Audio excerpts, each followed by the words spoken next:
Sharma ma'am बोल रही हूँ और गुड आफ्टरनून स्टूडेंट। मैं आपको एसएसटी पढ़ाऊँगी यानी सामाजिक विज्ञान। जैसा कि आपको पता है कि हमारा देश जो है कोरोना की बीमारी से, महामारी से गुजर रहा है, तो उसके लिए हमें घर में ही रहना पड़ेगा। उसके लिए हमें काफ़ी एहतियात बरतनी पड़ेगी। आप लोगों को भी मेरी यही हिदायत है कि आप लोग घरों में रहें और अपनी बुक्स खरीद लें और घर पर ही हम ऑनलाइन आपकी पढ़ाई कराएंगे और आप ध्यान से पढ़ें और सुनें। और अपना बाहर अगर निकलना भी है जरूरी किसी काम से तो मास्क लगा के निकलें और घर में कम से कम 8-10 बार हाथों को भी अपना अच्छे साबुन से धोएं। और जो है घर में अपना रेगुलर स्टडी करें। अगर आपने बुक नहीं ली है तो आप जल्दी से जल्दी बुक खरीद लें। और बुक मैं आपको दिखाई दे रही हूँ, ये है NCERT की बुक सामाजिक विज्ञान। ये बुक आप खरीद लें, कक्षा 9। अब आज का हमारा फर्स्ट लेसन है फ्रांसीसी क्रांति। अब फ्रांसीसी क्रांति के विषय में हम बताएंगे कि 14 जुलाई सन 1789 की सुबह फ्रांस के लिए एक नया सवेरा लेकर आई थी। उस दिन फ्रांस के शहर पेरिस में आतंक का माहौल बना हुआ था। फ्रांस के सम्राट ने अपनी सेना को शहर में घुसने का आदेश दे दिया था और कई लोगों का कहना था कि सम्राट सेना को नागरिकों पर गोलियां चलाने का आदेश देने वाले हैं। उस समय लगभग 7,000 लोग, जिसमें स्त्रियां एवं पुरुष दोनों शामिल थे, टाउन हॉल के सामने इकट्ठे हो गए। उन्होंने ज़बरदस्ती सरकारी भवनों में प्रवेश किया और हथियार लूट लिए। तो इसका क्या वो हुआ कि आखिरकार सैकड़ों लोगों का एक समूह पेरिस नगर के पूर्वी भाग की तरफ चढ़ पड़ा, जहां उन्हें बास्तील किले में जेल के पीछे गोला बारूद मिलने की संभावना थी कि वहां पर हमारे जो हम बास्तील किला है उसमें गोला बारूद बहुत बड़ी संख्या में इन लोगों ने इकट्ठा कर रखा है। इसी उद्देश्य से उन्होंने जेल को तोड़ दिया और कई कैदी भी फरार हो गए। इस लड़ाई में बास्तील का कमांडर मारा गया। जो बास्तील किले का कमांडर था वो मारा गया।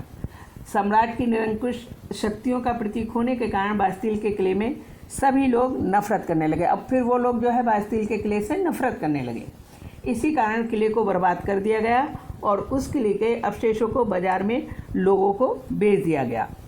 इसके बाद 18वीं सदी के शुरू में जो है फ्रांसीसी समाज का उदय हुआ।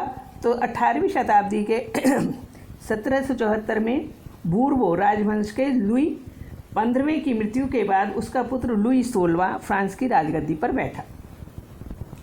यह जो है आत्मदृढ़ता और स्थिरता की कमी के कारण वह इस दिशा में कुछ खास नहीं कर सका, क्योंकि उसमें आत्मनिर्भरता और नया नया राजा था, इसलिए उसमें आत्मनिर्भरता नहीं थी। तो इसलिए वो निरंकुश होते हुए भी वो खास कुछ नहीं कर पाया।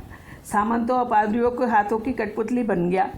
जब उसमें निरंकुशता की कमी थी तो वो जो है उस समय के जो सामंत लोग थे और पादरी लोग थे उनके हाथ की कठपुतली बन गया। और उसी के शासनकाल में जो है विधानसभा एस्टेट जनरल बनी, जिसका सन 1614 में कोई अधिवेशन नहीं हुआ। लुई 16वें के शासनकाल में फ्रांस द्वारा अमेरिका के 13 उपनिवेशों को साझा शत्रु ब्रिटेन से आज़ाद कराने में सहायता दी गई थी और इसके चलते हुए फ्रांस पर 10 अरब लिब्रे से भी अधिक का कर्ज हो गया। अब जब उसने इतनी सेना का बनाई और उसके ऊपर खर्च किया तो उस पर काफ़ी सारा जो है कर्ज हो गया। इसके कारण आर्थिक सुधार के लिए राजा ने एक योजना बनाई, जिसे राजा के दरबारियों और कुलीनों ने अस्वीकार कर दिया। अब उसने क्या योजना बनाई? तो उसने योजना बनाई कि उस समय एस्टेट जनरल के 3 एस्टेट थी, यानी स्टेट जो हैं 3, जैसे अब राज्य हैं इसी तरह से पहले स्टेट होती थी, तो 3 स्टेट थी। पहले स्टेट में कुलीन वर्ग के लोग आते थे, जिसमें 100 सदस्य होते थे। दूसरे स्टेट में पादरी वर्ग के लोग आते थे, जिसमें 300 प्रतिनिधि होते थे या 30 सदस्य होते थे। और तीसरे स्टेट में साधारण जनता थी।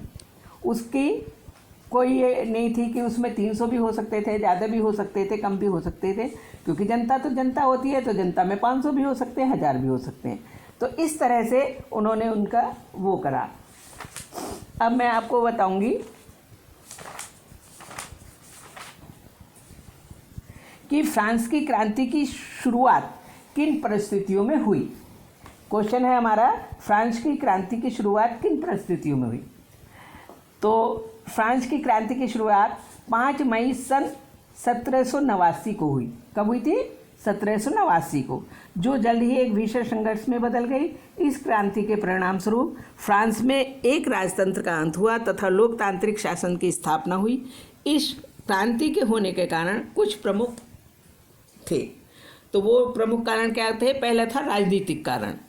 तो फ्रांस में निरंकुश राजतंत्र था, जैसे कि मैंने पहले ही बताया है। तो जो राजत्व के देवी सिद्धांतों पर आधारित था, इसमें राजा के पास असीमित अधिकार थे, यानी सारे अधिकार जो थे वो राजा के ही पास थे, यानी सर्वोपरि जो था वो राजा ही होता था। राजा जनता पर नए नए कर लगाकर उनका शोषण करता था। इस तरह देश की शासन पद्धति पूरी तरह से नौकरशाही पर निर्भर थी, जो वंशानुगत थी, यानी वंशानुगत, वंश के अनुसार, यानी पहले पिता, फिर उसका बेटा, फिर उसका बेटा। दूसरा था सामाजिक कारण। फ्रांसीसी समाज विषम और विघटित था। वह समाज 3 स्टेटों में बटा हुआ था, और पहला कुलीनबर्ग, जैसे कि अभी मैंने बताया, पहला कुलीनबर्ग, दूसरा स्टेट में पादरी वर्ग और तीसरे स्टेट में साधारण जनता आती थी। तो जबकि जनता अधिकार विहीन थी, जनता को किसी प्रकार का कोई अधिकार नहीं था, इस वर्ग को कोई सम्मान प्राप्त नहीं था, यानी जनता को किसी प्रकार का सम्मान भी नहीं दिया जाता था। और फ्रांस की मध्यम वर्गीय, धनी और शिक्षित जनता कुलीन वर्ग के लोगों तथा चर्च के उच्च अधिकारियों से सदा द्वेष रखती थी, क्योंकि वो उन पर, जो जनता थी तीसरे वर्ग की, उन पर अपना अधिकार जमाते थे, जिससे कि वो उनसे नफरत करती थी। अतः क्रांति प्रारंभ होते ही तृतीय वर्ग के संपूर्ण जनता इसके समर्थन में आ गई। अब आता है आर्थिक कारण। फ्रांस की आर्थिक व्यवस्था संकटग्रस्त थी। इस राज्य के दिवालिया होने के कारण वो जो है दिवालिया होने के कगार पर आ गई थी, और वास्तव में जो है फ्रांस राजाओं की फिजूल खर्ची, यानी फ्रांस के जो राजा थे वो फिजूल खर्ची किया करते थे। तो इससे लुई 16वें के लगातार युद्धों के कारण शाही कोष भी खाली हो गया था। अब लगातार युद्ध करना पड़ता था, जिसके कारण उसका राजकोष खाली हो गया था, और उससे उसको आर्थिक हानि का सामना करना पड़ रहा था।